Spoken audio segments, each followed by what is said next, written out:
Get out of here right now! People like you don't belong in this store!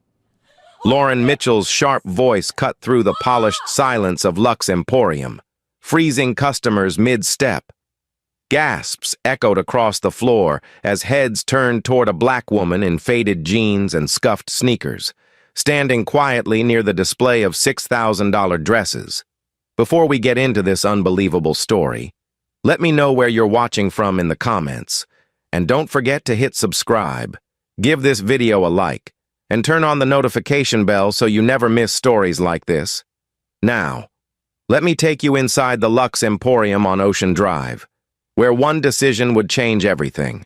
It was 9 o'clock in the morning when Evelyn Harper stepped into her own flagship store, the very store she had founded with her bare hands. At 55 years old, she was worth $4.2 billion, the powerful owner of 1032 Lux Emporium locations nationwide. But today, no one knew who she was. Dressed in a plain cotton blouse, faded jeans, and old sneakers, she looked like just another Miami local passing through. Evelyn didn't choose the disguise to hide her wealth. She chose it to reveal the truth. Reports had reached her office about discriminatory practices at this particular store, and she came unannounced to see for herself. She wanted to witness, firsthand, how customers were treated when they didn't fit the image of wealth the store projected. To Lauren Mitchell, the 40-year-old store manager, appearances were everything. For 15 years, she had clawed her way up from a sales associate to managing this flagship location. But behind her polished exterior and sharp heels was a deep insecurity born from her working-class childhood in Hialeah. She hated reminders of her past and built her entire persona around exclusivity. In her eyes, Lux Emporium wasn't just a luxury store. It was a sanctuary for the elite, and anyone who didn't look like they belonged was a threat. From the moment Evelyn walked in, Lauren's judgment took hold. Her eyes swept over the woman's worn sneakers, the taped corner of her wallet peeking from her pocket, the simple gold chain around her neck. Another window shopper, she thought, already dismissing her without a second glance. Marcus Tate, the assistant manager, noticed too. At 38, Marcus was ambitious and ruthless, always eager to impress Lauren. He saw Evelyn not as a customer but as an opportunity. A chance to prove his loyalty by protecting the brand. He moved closer, scanning Evelyn with the same cold calculation. Meanwhile, behind the counter, Aisha Coleman watched silently. At 29, she was a single mother of a 6-year-old boy, working here to make ends meet. Unlike Lauren and Marcus, she didn't judge customers by appearances, but fear kept her quiet. She couldn't risk her job. Vivian Holt, a 60-year-old wealthy socialite and one of the store's most regular customers, hovered nearby with a glass of champagne in hand. Known for spending nearly $2,000 a month at Lux Emporium, she considered herself the gatekeeper of the store's elite status. Vivian's opinion of who belonged carried weight, and Lauren thrived under her approval. Evelyn wandered through the pristine aisles, pausing at a rack of pastel silk dresses. Her fingers brushed the fabric gently, memories flooding back. Her mother's humiliation decades ago when she was turned away from a store just like this one, told she couldn't afford to breathe the air inside. That day planted a promise in Evelyn's heart. No one would feel small in a place she built. But today, she was beginning to wonder if her vision had failed. Lauren approached, her heels clicking sharply against the marble floor. A thin smile stretched across her face. "Ma'am," she said softly, but her tone carried poison. "Are you lost? There's a thrift store on Collins Avenue. You might feel more comfortable there." The words sliced through the air, drawing the attention of nearby shoppers. Evelyn raised her head slowly, meeting Lauren's cold stare. Her voice was calm, steady. "I'm exactly where I need to be." Lauren blinked, caught off guard by the confidence in those words. She wasn't used to pushback. especially from someone she had already deemed unworthy. Marcus stepped forward, folding his arms. If you need directions, we can point you toward places more suited to your budget, he said, his voice deliberately loud enough for the growing crowd to hear. A chuckle rippled through the group of affluent customers nearby. Vivian smirked, swirling her champagne. Lauren, darling, be kind. Maybe she wandered in by mistake. These price tags aren't for everyone. You know. The statement landed like a spark on dry grass, igniting whispers across the store. Phones appeared in hands. A TikTok influencer in a $3,000 suit raised his camera subtly, sensing drama brewing. Aisha's stomach knotted as she scanned the faces around her. She wanted to step in, to tell Lauren to back down, but fear rooted her to the counter. Evelyn turned her attention to a jewelry display, admiring a $12,000 diamond necklace. Lauren's voice rose a little louder this time, ensuring everyone within earshot could hear her contempt. Those earrings you're holding? They're $12,000. I'm guessing that's a little out of reach. Vivian's laugh chimed in like glass breaking. Don't worry, dear, she added mockingly. There's a costume jewelry shop just down the street. The crowd chuckled again. Emboldened by Lauren's lead, Evelyn remained calm, her expression unreadable. But inside, she was cataloging every word, every smirk, every insult, without drawing attention. She activated the voice recorder on her phone. This wasn't about her feelings anymore. It was about evidence. She asked, politely, to try on the necklace. Lauren's eyes gleamed with condescension, her voice cutting like a blade. Attention! Everyone, she announced theatrically. This lady wants to try on a $7,500 necklace. Heads turned instantly. The store fell silent except for the soft hum of cameras recording.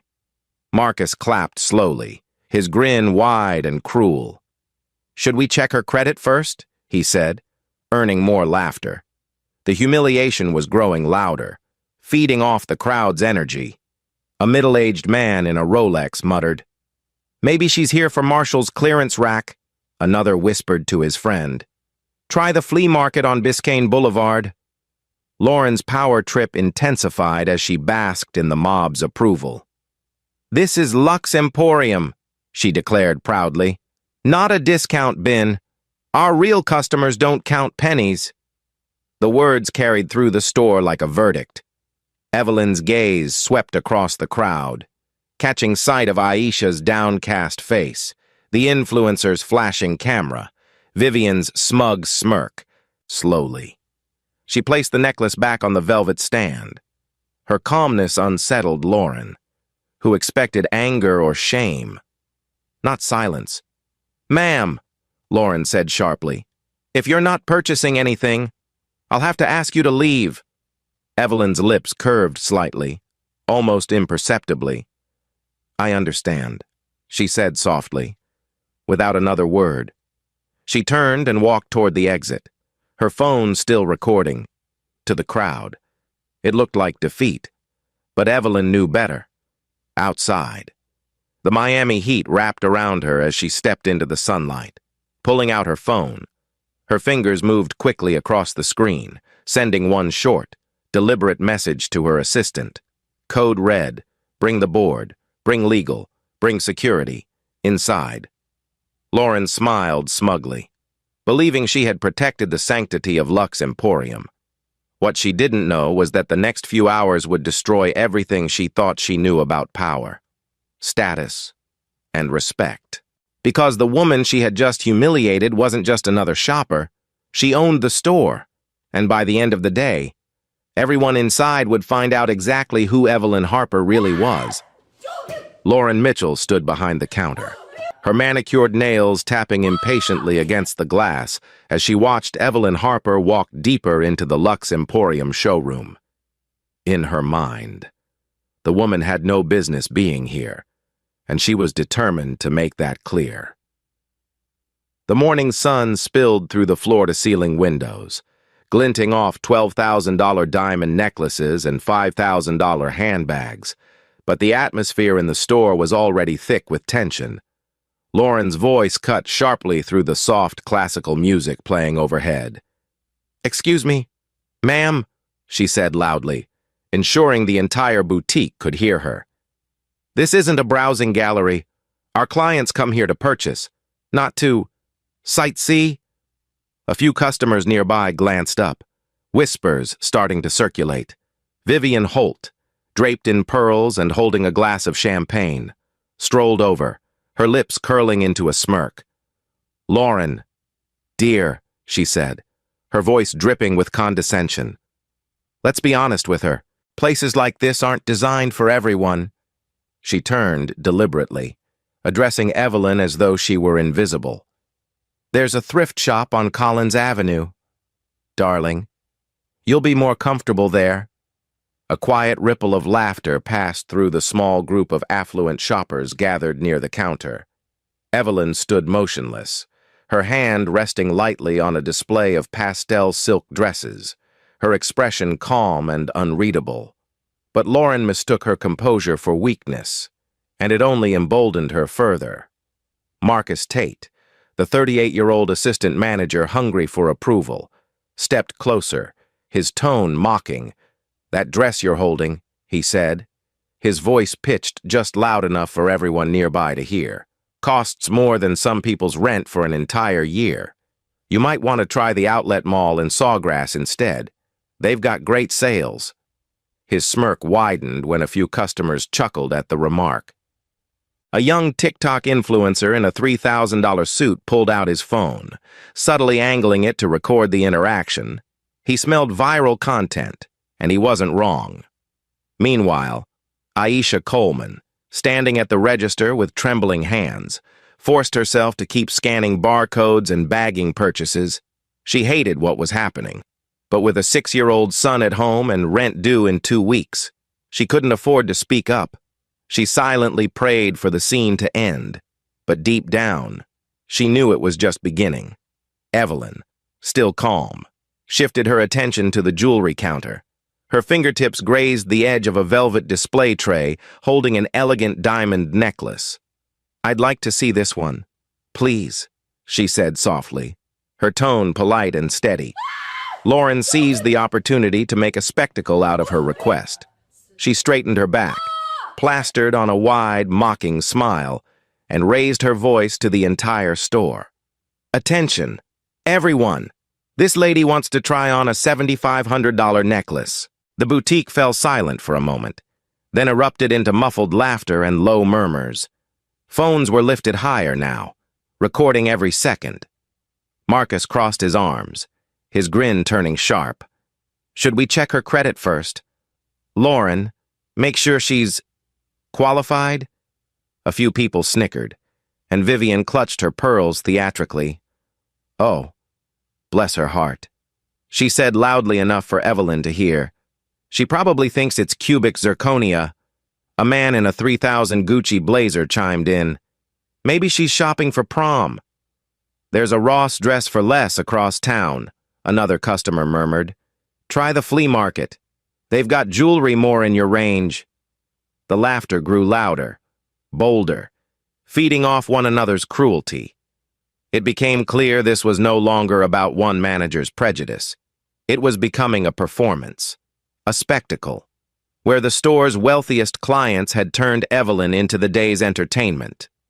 Aisha's chest tightened as she glanced between Evelyn and the growing crowd.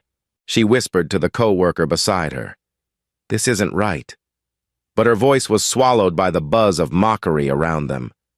Evelyn remained poised, though her grip on her phone tightened subtly at her side, without drawing attention. She slid her thumb across the screen, activating her phone's recorder. Every word, every insult, every face, she captured it all in high definition. She wasn't reacting out of anger, she was collecting proof. "Here," Lauren said theatrically, plucking the necklace from the display and holding it high between 2 fingers as if it might be contaminated. "But just so you know, we don't let customers handle pieces like this unless they're pre-approved." House rules. She leaned in slightly, her voice dropping to a sharp whisper. And judging by that taped-up wallet of yours, I'm guessing you're not. The insult was designed to humiliate. And it worked. Gasps rippled through the crowd. And someone whispered, "Did you see her shoes?" No wonder. Marcus added fuel to the fire, saying loudly, "I mean, come on, look at the sneakers." He gestured toward Evelyn's scuffed shoes with exaggerated disgust. "Lux Emporium clients drive Bentleys and Teslas. They don't come in here looking like that." Vivian giggled into her champagne flute, raising her phone to snap a photo. "This will be great for the group chat," she whispered to another customer, her voice dripping with disdain. By now, more than a dozen phones were pointed directly at Evelyn, their little red recording lights blinking. The crowd grew louder, emboldened by each cutting remark, their laughter bouncing off the marble walls. To them, Evelyn was just another outsider, someone who didn't belong in their curated world of wealth and privilege. Lauren basked in the attention, mistaking the crowd's cruel amusement for admiration. "Sweetie," she said in a tone so saccharine it was almost venomous. "This is Lux Emporium, not a discount bin. Our clientele doesn't compare price tags. They don't need to."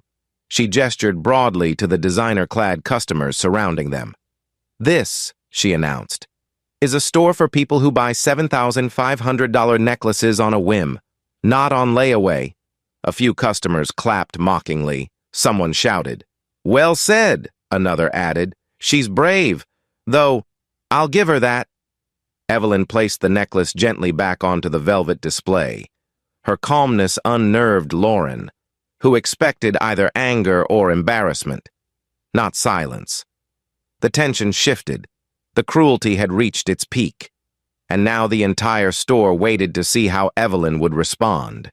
But she didn't give them the reaction they wanted. Instead, she turned slightly, her gaze sweeping slowly over the crowd, locking eyes with one person after another. There was no shame in her expression, only quiet power. Aisha felt her throat tighten as Evelyn's eyes met hers. There was something in that look, something steady and unbroken, that made Aisha want to cry. Lauren, however, mistook Evelyn's silence for surrender. "If you're not buying anything," she said, her tone clipped and cold, "I'll have to ask you to leave before security escorts you out." Marcus puffed his chest. "Ready to enforce the order," the customers murmured approvingly, clearly expecting Evelyn to retreat in humiliation. But Evelyn simply nodded once, her face unreadable, and said softly, "I understand," without another word. She turned away from the jewelry counter, slipping her phone into her pocket as she walked calmly toward the exit. Phones followed her movement, recording what many assumed was the quiet retreat of someone defeated, but outside the glass doors, beneath the blazing Miami sun, Evelyn Harper's calm cracked just enough to reveal the steel beneath. She pulled her phone back out, scrolling quickly to Nathan Brooks, her trusted assistant. Her voice was low, measured, deliberate. "Nathan," she said, "it's worse than we thought. Bring legal, bring security, and bring the board, code red." And with that, she ended the call, sliding her phone back into her pocket. Inside, however, Lauren leaned against the counter, sipping champagne as Vivian refilled her glass. "Some people just don't understand boundaries," Lauren said smugly, clinking her glass with Marcus's. "This is why we protect the brand." The gathered crowd laughed softly, assuming the matter was over. But what none of them realized, not Lauren, not Marcus, not Vivian, not even the mocking customers recording on their phones, was that the story had only just begun, because the woman they had spent the last 30 minutes humiliating wasn't some stranger off the street. She was the billionaire owner of Lux Emporium, and before the day ended, every single person inside that store would wish they had treated Evelyn Harper with the dignity she deserved. The energy inside Lux Emporium shifted sharply, turning from quiet amusement into something darker, more vicious. It started with Marcus Tate, always eager to prove his loyalty to Lauren, stepping forward and raising his voice just enough for the entire boutique to hear. "Before we let her handle anything else," he said, his tone sharp and mocking, "I think we should check her purse. You know, for security purposes. Can't be too careful these days." Gasps rippled through the group of shoppers as they turned their phones toward Evelyn Harper, their cameras ready to catch every second of her humiliation. Lauren Mitchell didn't stop him. Instead, she crossed her arms and smirked, feeding off the growing tension. "That's a good point." "Marcus," she said loudly, her voice cutting through the air. "Ma'am, would you mind showing us what's inside your bag? Just a precaution. Our store has standards to uphold." Every word dripped with venom disguised as professionalism. Evelyn stood still, her calm demeanor unbroken. But inside, she felt a familiar ache, not from embarrassment, but from recognition. She had seen this before, power wielded to humiliate, wealth used to exclude, cruelty disguised as class, without saying a word. She opened her small, faded purse, revealing her neatly folded receipts, a pair of reading glasses, and the old taped wallet she carried like a badge of honor. Lauren seized it immediately, holding it up for the crowd to see as though it were evidence of guilt. "Look at this," she announced theatrically, "held together with tape. This is what shopping above your station looks like." Laughter erupted around her, loud and merciless, bouncing off the marble walls of the boutique. A man in a tailored Armani suit whispered just loud enough to be heard. She probably spent her last $50 just to step inside this store. Vivian Holt, swirling her champagne with casual disdain, chimed in with a smirk. "Oh, please, darling." She came here for the free air conditioning. Phones were lifted higher now, recording every angle, every cruel remark, every degrading glance. The TikTok influencer in the corner grinned behind his camera, whispering, "This is going viral." Evelyn stayed quiet, her eyes steady, her breathing even. She was already thinking 3 steps ahead, letting the humiliation build and capture itself on every device in the room. Marcus wasn't finished.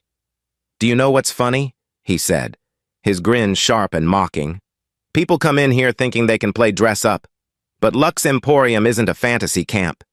He turned toward the crowd, gesturing like a performer on stage. "Look around you.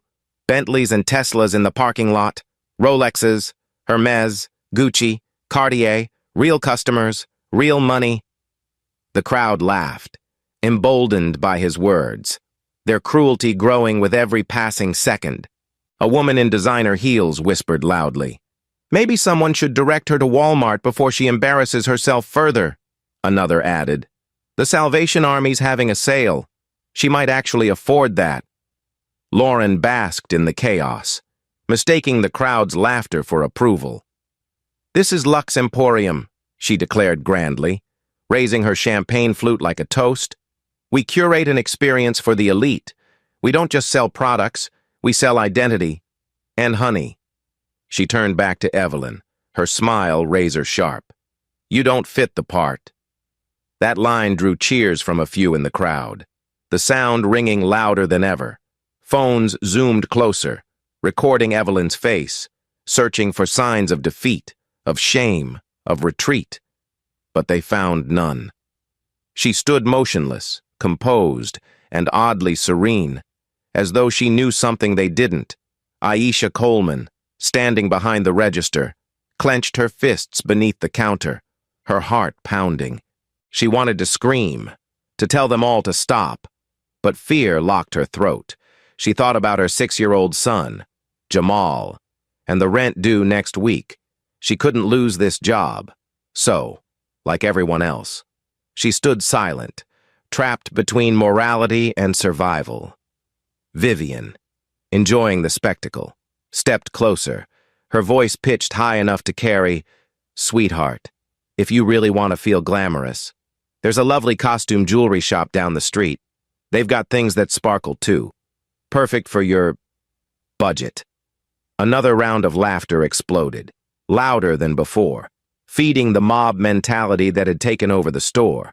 Even some customers who initially hesitated to participate now found themselves swept up in the performance, tossing in their own jabs to feel included. A tall man in a crisp linen suit called out, "The flea market on Biscayne has some cute knockoffs. You'll blend right in." A younger woman filming on Instagram Live smirked. "Wait until TikTok sees this.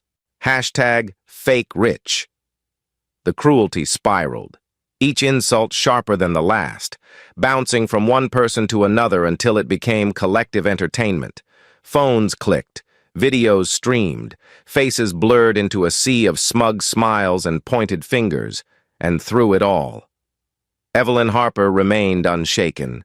She turned her head slightly, scanning the faces in the crowd, committing them to memory, one by one. She met their gazes, her silence louder than any words she could have spoken.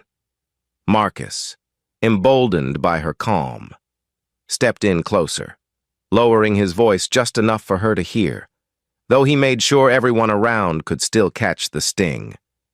"Here's a reality check," he said, his breath tinged with arrogance.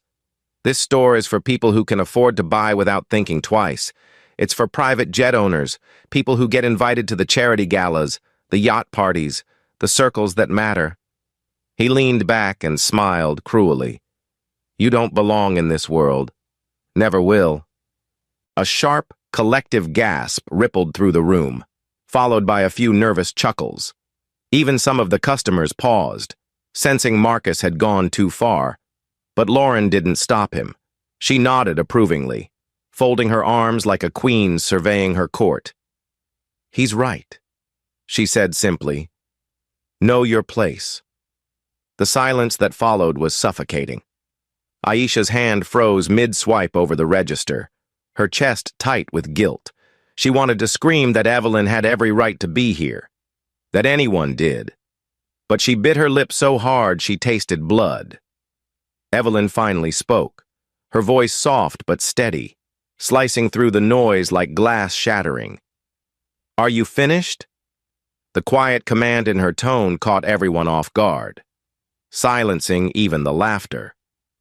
Lauren blinked, her smirk faltering for the first time all morning. Marcus hesitated, glancing at the crowd, uncertain now of the ground beneath him, but Evelyn didn't wait for their response. She placed the necklace she'd been holding back onto the velvet display, smoothing the fabric gently with her fingertips. Then she reached for her phone, tapping the screen once to stop the recording. "Thank you," she said calmly, her voice carrying farther than anyone expected. "You've given me everything I needed." Her words, cryptic and deliberate, unsettled Lauren, but before she could respond, Evelyn turned and walked toward the glass doors, her head held high. Phones followed her again, capturing what they assumed was defeat. But this wasn't defeat. Outside, in the humid Miami heat, Evelyn dialed a number she knew by heart. "Nathan," she said quietly when her assistant picked up. "We're moving to phase 2. Bring Cassandra. Bring legal. Bring security.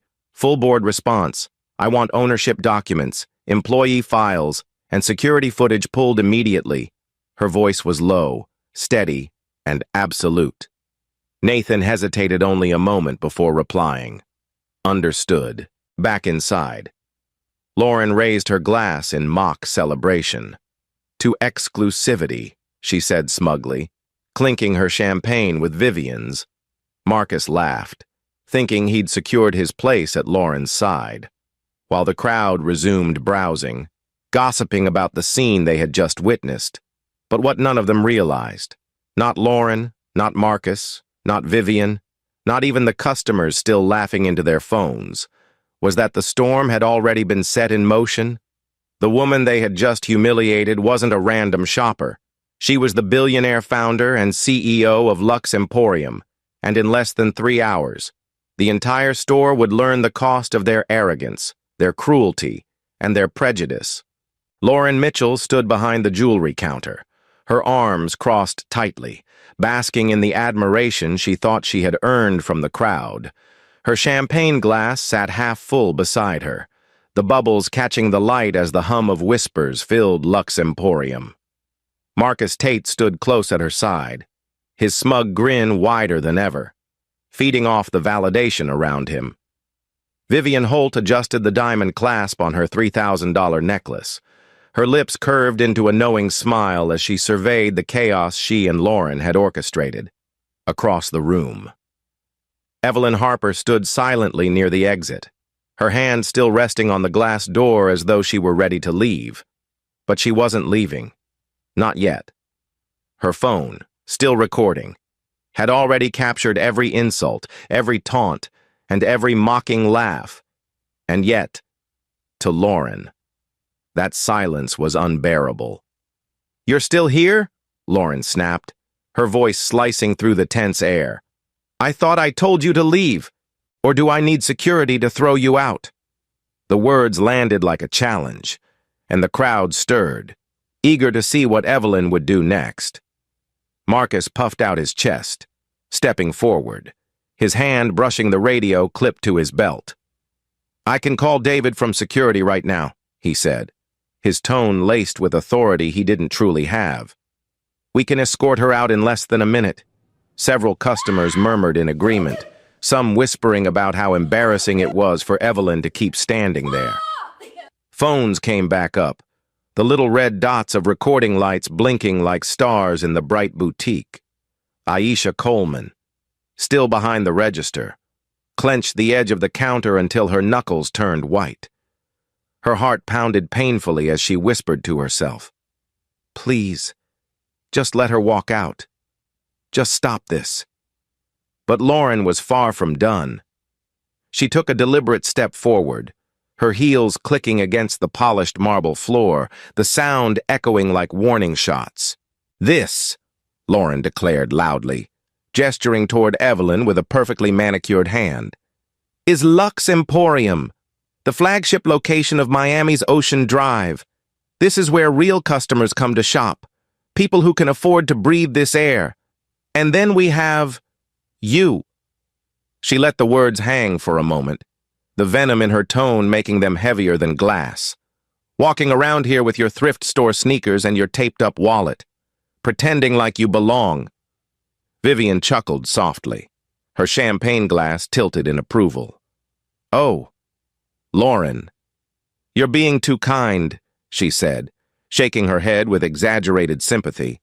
"She's probably here to take photos for Instagram so her friends think she's rich." A ripple of laughter spread across the boutique, but Evelyn remained composed, her hands folded neatly in front of her. Her silence, steady and deliberate, only enraged Lauren further. "Look at you," Lauren said sharply, her voice rising, every syllable ringing through the store. "People like you come in here thinking you can play dress-up, but you don't understand the first thing about this world. We don't have layaway plans. We don't haggle over price tags. We don't deal with people like you."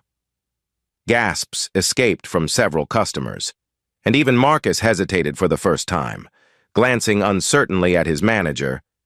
But Lauren, blinded by her need to assert control, pressed forward.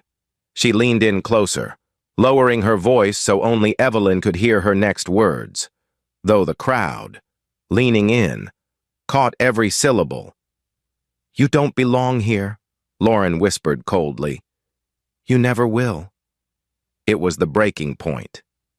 Evelyn slowly lifted her gaze, meeting Lauren's eyes with a calmness so unwavering it was almost unsettling. She didn't flinch, didn't react, didn't defend herself. That lack of response, that quiet strength, infuriated Lauren in a way words couldn't explain. And then it happened. In one swift motion, Lauren raised her hand and slapped Evelyn across the face. The sound cracked through the boutique like thunder. A collective gasp erupted from the crowd, the laughter dying instantly, replaced by stunned silence. Someone dropped their champagne glass. the sharp shatter cutting through the heavy stillness. Aisha covered her mouth, tears instantly springing to her eyes. Even Marcus froze, his breath catching as he stared at Lauren in disbelief. Evelyn didn't stumble. She didn't cry out. She simply stood there, one hand slowly reaching up to touch the reddening mark on her cheek. Then, to the crowd's shock, she smiled. It wasn't a smile of forgiveness, nor one of surrender. It was calm, controlled, and chillingly certain, the kind of smile that promised consequences. Security.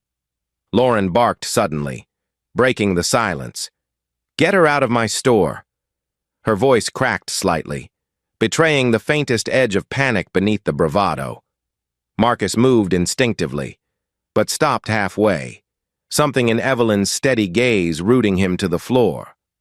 From the crowd, Vivian's voice broke the tension briefly. "Finally," she said with a small laugh, though her tone now sounded uneasy, unsure of what exactly she'd just aligned herself with. Phones were raised higher now, recording from every angle. Some customers were whispering frantically, others muttering that Lauren had gone too far. A few, sensing something monumental unfolding, began live streaming to thousands watching online. Evelyn slowly lowered her hand, her voice soft yet powerful as it cut through the murmurs. "You've made a grave mistake," she said, each word measured like a deliberate strike. Lauren scoffed, forcing a laugh she didn't feel. "Grave mistake?" she repeated mockingly. "The only mistake here is you thinking you belong in this store. Now get out." Evelyn didn't move. Instead, she tilted her head slightly, her expression calm, almost pitying. "No," she said quietly, but firmly. "I'm exactly where I need to be." The words landed heavy, though their meaning remained hidden to everyone but her. Then, without another glance at Lauren or Marcus, she turned and walked calmly out of the glass doors, her phone still recording as the crowd parted to make way. Outside, Evelyn stepped into the blinding Miami sun and immediately pulled out her phone, dialing a number she knew by heart. "Nathan," she said when her assistant picked up, her voice even but edged with steel. "Activate code red. I want legal. HR and security here within the hour. Bring the ownership documents and full authority from the board. No delays." Nathan's reply was immediate. "Understood. We'll be there." Evelyn ended the call and slipped the phone back into her pocket, taking a deep breath as the weight of the humid air settled around her. Back inside Lux Emporium, the atmosphere had shifted dramatically. The champagne-fueled laughter had vanished, replaced by hushed whispers and nervous glances. Marcus leaned close to Lauren, his voice low and uncertain. "Lauren, maybe that was too much." He murmured, "You just slapped a customer. People recorded it." Lauren waved him off, though her hand trembled slightly. "Please," she scoffed, forcing confidence she didn't feel. "She's nobody. Those videos will be forgotten in an hour." But Vivian wasn't so sure. Her gaze lingered on the glass doors, where Evelyn had disappeared moments earlier, for the first time. A flicker of doubt crossed her face.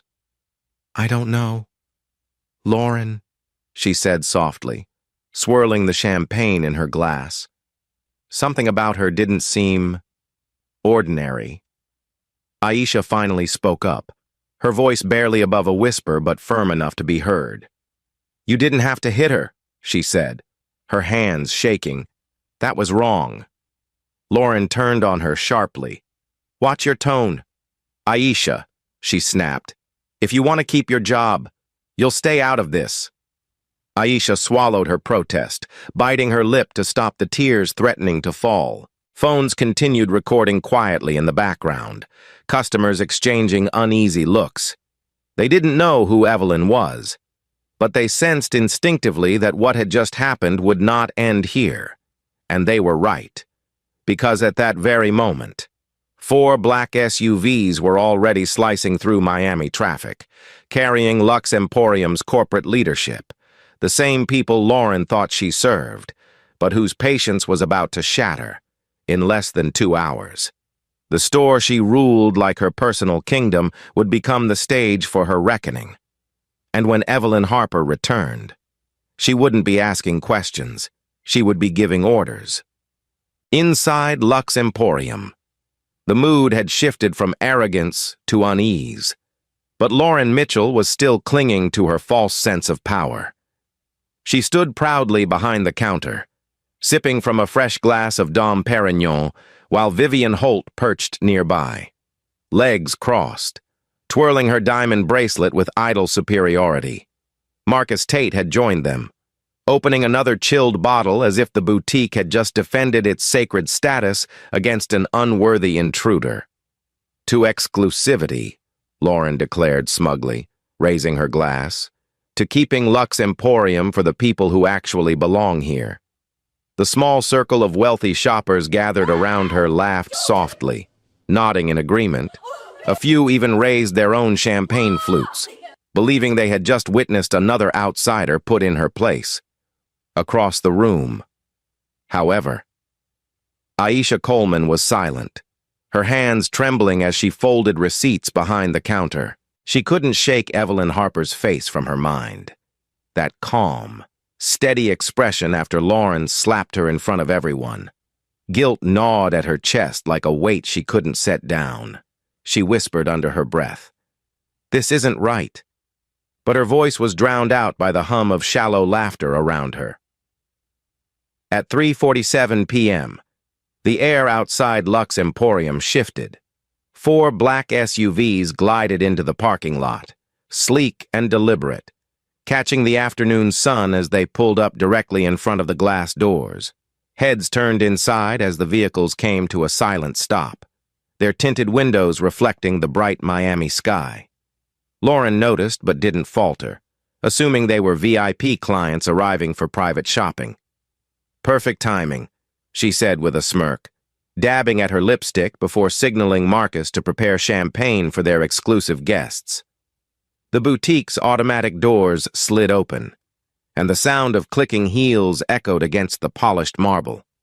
Cassandra Lee, head of HR, led the group, her tailored navy suit as sharp as her expression. Behind her came Priya Sharma, the poised and calculating chief operating officer, Daniel Ortiz, the company's chief legal officer, and David Kim, director of security, his imposing presence cutting a silent path through the stunned shoppers. And then Evelyn Harper stepped in. Gone was the quiet, unassuming woman in faded jeans and scuffed sneakers. Evelyn now wore a sleek ivory pantsuit, her natural curls neatly pinned back, a soft gold chain resting at her collarbone. The shift in her presence was palpable, calm yet commanding, elegant yet unyielding. Conversations died mid-sentence. Laughter choked in throats. Phones, still raised by some customers, began streaming live without a word spoken. Lauren's practiced smile faltered, confusion flickering across her face. "Oh, welcome," she said, straightening nervously and stepping forward as if greeting dignitaries. "You must be here for a private showing. I just handled a situation with an inappropriate customer. Everything's under control." Cassandra's gaze snapped to Lauren, her tone cold and clipped. "Is it? Because from what I've seen, everything is far from under control." Lauren blinked, glancing between Cassandra and Evelyn, still oblivious to who stood in front of her. "I assure you," she began, forcing a laugh, "this store is running perfectly." "I protected the brand," Vivian chimed in confidently, placing a hand on Lauren's arm. "Exactly. That woman earlier? Completely out of place. Lauren did what she had to do." Cassandra's lips tightened, but before she could respond, Evelyn stepped forward. Her heels clicked softly against the marble, her expression serene but unyielding.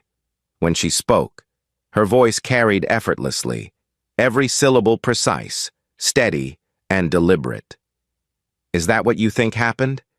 Miss Mitchell? Lauren blinked, startled by the unfamiliar authority in Evelyn's tone. I'm sorry. And you are? Evelyn's lips curved slightly, not into a smile, but into something far colder. Evelyn Harper, she said, letting the weight of her name settle like a gavel striking, founder, CEO, and sole owner of Lux Emporium. Silence swallowed the boutique whole. A glass clinked faintly as someone set down their champagne in shock. Vivian's smirk vanished, her hand freezing mid-gesture. Marcus paled instantly, stepping back as though gravity had shifted beneath his feet. Aisha gasped softly, her hand covering her mouth as tears welled in her eyes. But Lauren went rigid, her face draining of color. That's not possible, she stammered, forcing a laugh she didn't feel. You can't be serious. Cassandra folded her arms tightly, her gaze locking on Lauren like a hawk. Serious enough, she said sharply. And we have the security footage, customer recordings, and live-streamed videos viewed by over 300,000 people in the last hour to prove exactly what happened here today. A murmur rippled through the crowd of affluent shoppers. Many lowered their phones, their earlier amusement replaced with dawning dread. One man muttered under his breath, "Oh, God." "She owns the store," another whispered. "This is going viral." Evelyn's eyes remained fixed on Lauren, unblinking and unwavering. "You judged me by my clothes," she said softly, but the quiet power in her voice carried through the entire boutique. "By my sneakers, by my wallet, by my skin. And you turned cruelty into entertainment. In my store." Lauren's mouth opened, but no sound came out. Marcus, sensing danger, tried to interject weakly. I was just following orders," but Cassandra silenced him with a single glance.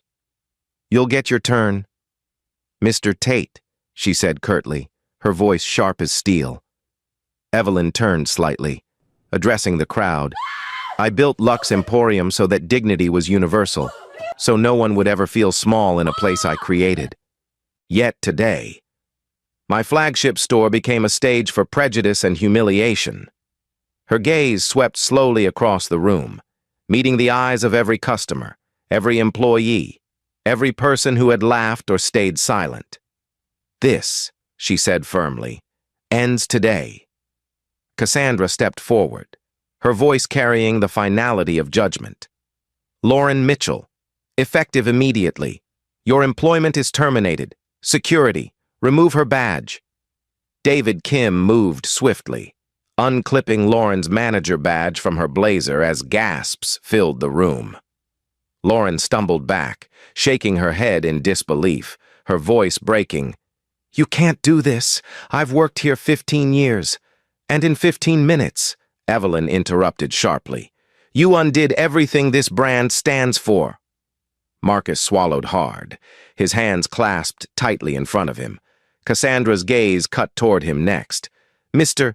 Tate, you are demoted, effective immediately.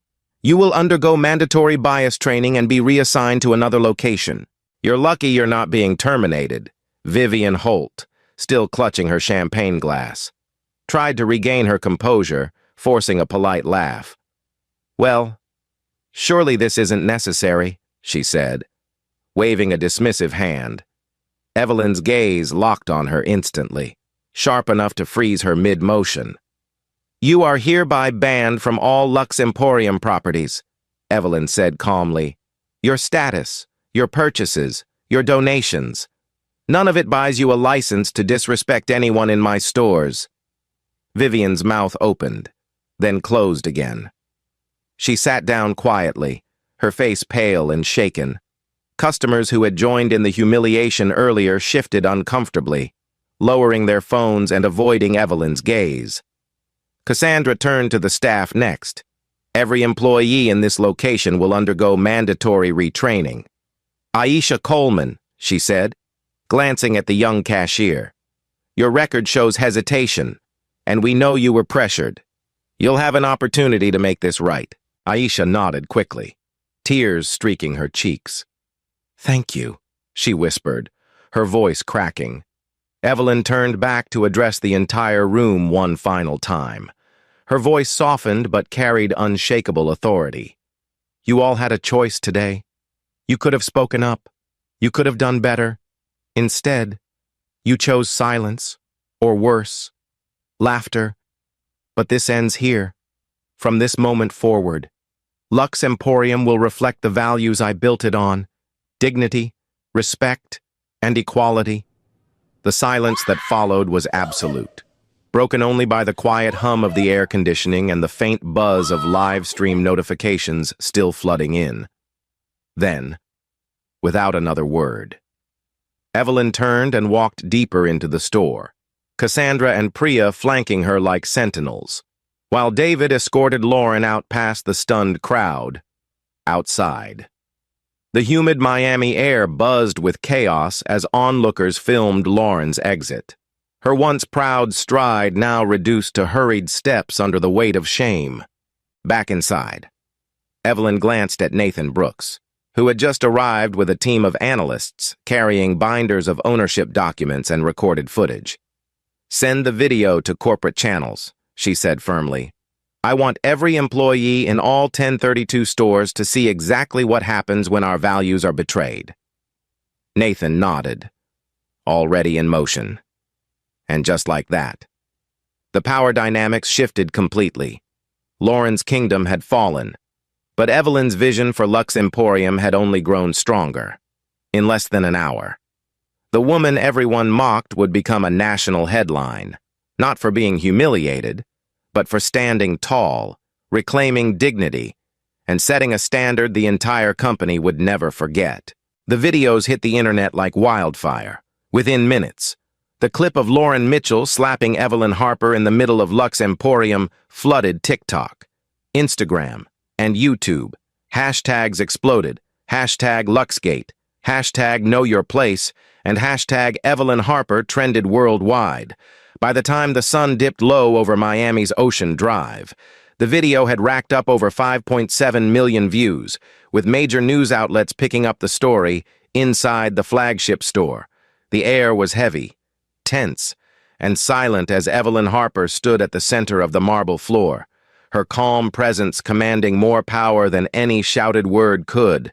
Cassandra Lee, head of HR, handed Evelyn a sleek tablet, showing real-time analytics of the viral spread.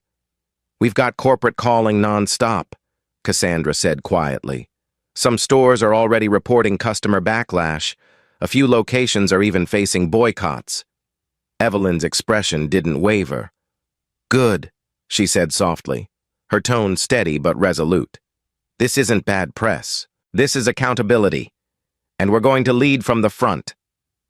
Lauren Mitchell sat slumped in the corner of the store, her once flawless confidence stripped away, mascara streaking her cheeks. Security guarded her quietly, waiting to escort her out once the paperwork was finalized. Marcus Tate stood near the jewelry counter, pale and shaken, gripping a glass of water with trembling hands. Vivian Holt had left the store entirely, humiliated after Evelyn's public ban. Customers who once sneered at Evelyn now avoided her gaze, their earlier laughter replaced with shame and quiet regret. Evelyn turned to face the staff, her heels clicking softly against the marble as the entire boutique seemed to hold its breath. Her voice was steady, warm but unwavering. I built Lux Emporium to be a sanctuary, she began, her gaze sweeping slowly across every employee and customer in the room. A place where anyone, regardless of who they are, would feel seen, respected, and valued. But today, this flagship store, the crown jewel of this company, became something I swore it would never be, a stage for humiliation, exclusion, and prejudice. Her words hung heavy in the silence. Aisha Coleman, her voice small but clear, spoke up for the first time. Ms. Harper, she said softly, clutching the edge of the counter. I wanted to say something. I wanted to step in. But I was afraid of losing my job. Evelyn walked over and placed a reassuring hand on her shoulder. "You're not to blame," she said gently. "Fear thrives in toxic environments. It's my job to fix the culture that allowed this to happen." Then Evelyn turned to Cassandra. "Effective immediately. We're implementing company-wide diversity and inclusion reforms. Every employee, from cashier to executive, will undergo intensive training. We're rewriting policies to ensure dignity is protected at every level." Cassandra nodded firmly. Taking notes, Priya Sharma, the COO, added, "I'll have HR coordinate new leadership guidelines. From now on, managers will be evaluated on values, not just sales."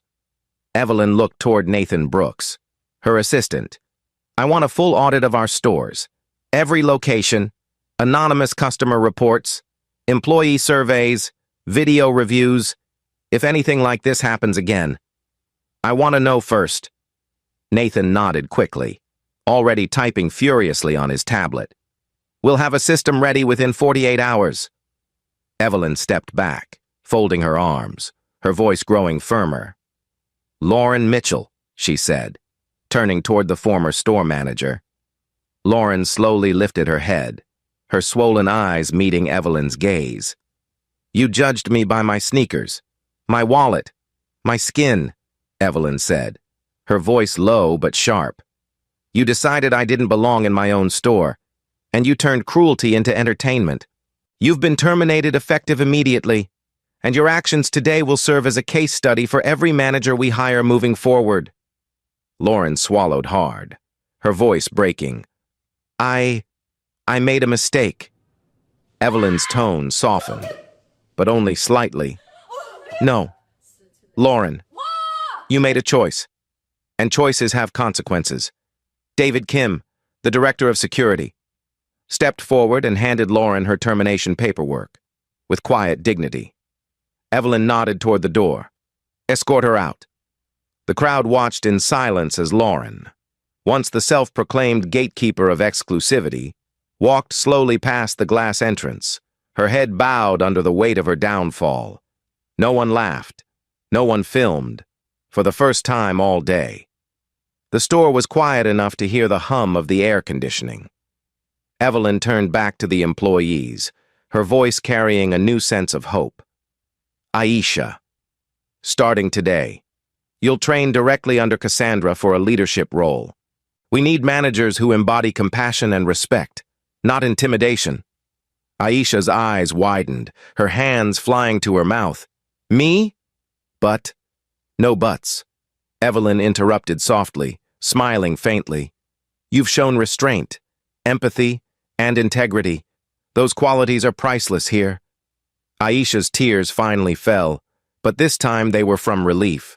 She nodded quickly, whispering, "Thank you, Ms. Harper. I won't let you down." Marcus shifted nervously where he stood, his earlier bravado gone. Evelyn's gaze fell on him next. "As for you, Marcus, you'll remain with the company, but under strict conditions: demotion, retraining, and mentorship under Aisha when she assumes her new role." Marcus lowered his head, his voice barely audible. "Understood." Priya stepped forward, her tablet glowing with notifications. "Evelyn, media outlets are requesting statements. CNN, ABC, and even Forbes want interviews." Evelyn glanced briefly toward the cameras still raised by customers. "We won't run from this," she said calmly. "We'll face it head on. I'll speak directly to the press tonight." Cassandra leaned in slightly, her voice quiet but firm. "And the live stream?" Evelyn looked around the room, her gaze landing on a young influencer who was still broadcasting to thousands of viewers. She addressed him directly. "Keep recording. Let them see this moment. Let them see who we are and what we stand for." The influencer nodded slowly, lowering the camera just enough to frame Evelyn at the center of the store, the embodiment of authority, dignity, and redemption. Evelyn faced the staff one final time, her voice carrying the weight of her promise. This company will change because of what happened here today. Lux Emporium isn't just a luxury brand. It's a reflection of our values. And starting now, those values will be impossible to ignore. Outside, as the humid Miami evening settled over Ocean Drive, the black SUVs remained parked like silent sentinels. Inside, Lux Emporium no longer belonged to Lauren's vision of exclusivity or Vivian's gatekeeping whispers. It belonged to Evelyn Harper, exactly as it always had. But now, the entire world was watching her redefine what luxury truly meant.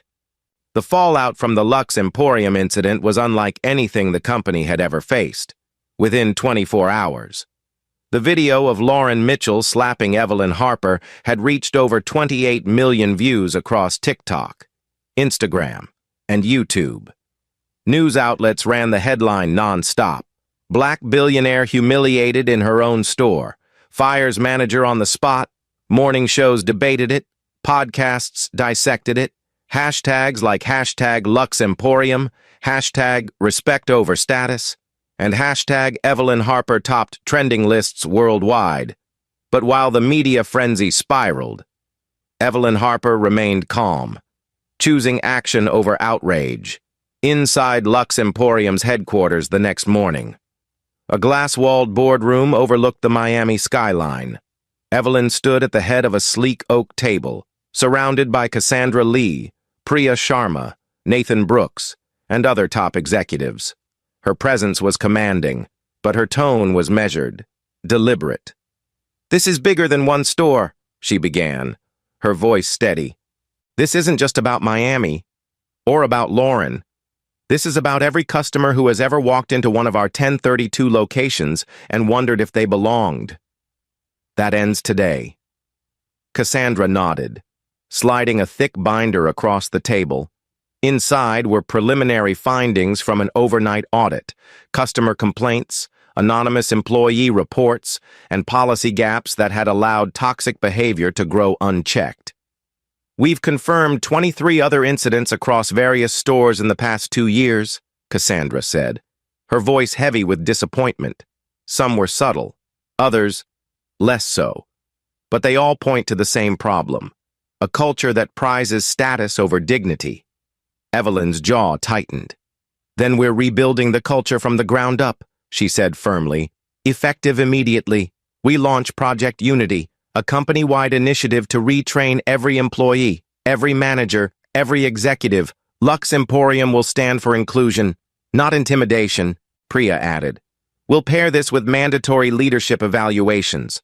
Promotions and bonuses will no longer depend solely on sales performance. They'll depend on values, empathy, and accountability." Nathan Brooks leaned forward, his tablet lighting up with live metrics. "Social sentiment has shifted in our favor since yesterday," he reported. "Customers are praising the decisive response. We've gained nearly 18,000 new followers on Instagram in less than 12 hours. But they want transparency." Evelyn nodded. "Then they'll have it. Starting today, Lux Emporium publishes an annual inclusivity report. Real numbers, real progress, no sugarcoating." Her statement drew murmurs of agreement from the executives. But Evelyn wasn't done. She clicked a remote, bringing a paused video onto the large display screen, the viral clip, frozen at the exact moment Lauren's hand struck her face. "This," Evelyn said, pointing at the screen, "is our wake-up call. It's not just what Lauren did, it's how the crowd reacted, the laughter, the recording, the silence from those who knew better but stayed quiet. That changes today." The room fell silent. Priya broke it gently. "What about public relations? We've had offers from CNN, GMA, Forbes. They all want your statement." Evelyn considered it for a moment, then shook her head slightly. "We're not selling a redemption arc. We're setting a standard. Schedule 1 interview. Live. No edits. I want to speak directly to the people." 2 days later, Evelyn sat across from a primetime news anchor, the world watching. Cameras rolled as the anchor recapped the viral incident. then turned to Evelyn. "You've been praised for your composure in the face of humiliation." The anchor began. "But many are asking, what comes next for Lux Emporium?" Evelyn's answer was simple, her tone even yet resolute. Lux Emporium was built to celebrate beauty, artistry, and individuality. Somewhere along the way, we forgot the most important value, dignity. That's changing now. No matter who you are, what you wear, or what you earn, when you walk into one of our stores, you will be respected. The clip went viral instantly, reaching 42 million views within hours and cementing Evelyn as a symbol of strength and leadership. Back in Miami, Lux Emporium's transformation began swiftly. Lauren Mitchell's name became a cautionary tale in corporate trainings, while Aisha Coleman flourished under Cassandra's mentorship. Within 6 months, Aisha was promoted to assistant manager of the flagship store, becoming a living example of what leadership rooted in empathy could achieve. Marcus Tate, humbled by his demotion, completed his retraining and returned with a renewed commitment to fairness, publicly apologizing to both Evelyn and the staff he'd once dismissed. Vivian Holt, stripped of her socialite privileges, issued a private letter of apology that Evelyn chose not to respond to. The company's reforms spread quickly. Project Unity became the foundation for a nationwide inclusivity model, studied by other luxury brands seeking to rebuild public trust.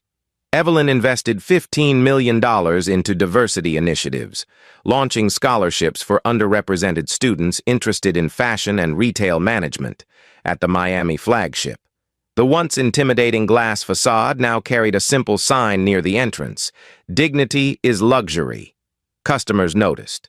So did employees. Within a year, customer satisfaction ratings skyrocketed by 37%, and employee turnover dropped to historic lows. Sales surged by 22% nationwide. But more importantly, Lux Emporium became a symbol of cultural transformation. One evening, months after the incident, Evelyn returned to the Ocean Drive flagship. The store buzzed with quiet energy, a balanced hum of shoppers, employees, and elegance, the way she had always envisioned it. Aisha spotted her from behind the counter and hurried over, her face glowing with pride. "Ms. Harper," she said warmly, "I just wanted to say thank you, not just for believing in me, but for believing this place could be better." Evelyn smiled softly, resting a hand on Aisha's shoulder. "You earned this, Aisha, and because of you, we'll never go back." Outside, Miami's humid evening air wrapped around the Lux Emporium facade, now glowing with soft golden light. Evelyn stepped onto the sidewalk, watching the reflection of her store against the glass windows across the street. For a moment, she thought of her mother, the woman who once walked into a luxury boutique decades ago, only to be told she didn't belong. Evelyn had built Lux Emporium to make sure no one would ever feel that pain again, and now, finally, her vision was real. As she looked back at the store, cameras still flashing from passers-by snapping photos, Evelyn spoke quietly to herself, the words carried softly by the Miami breeze. "Dignity," she whispered, "will always be priceless." The next morning, Forbes published its annual list of most influential business leaders, and Evelyn Harper's name sat proudly in the top 10. But to her, the true victory wasn't recognition, wealth, or influence. It was the knowledge that Lux Emporium had become exactly what she promised it would be, a place where everyone, no matter who they were, belonged. Thank you for watching. If you believe everyone deserves respect, please like, subscribe, and turn on the notification bell to catch the next story.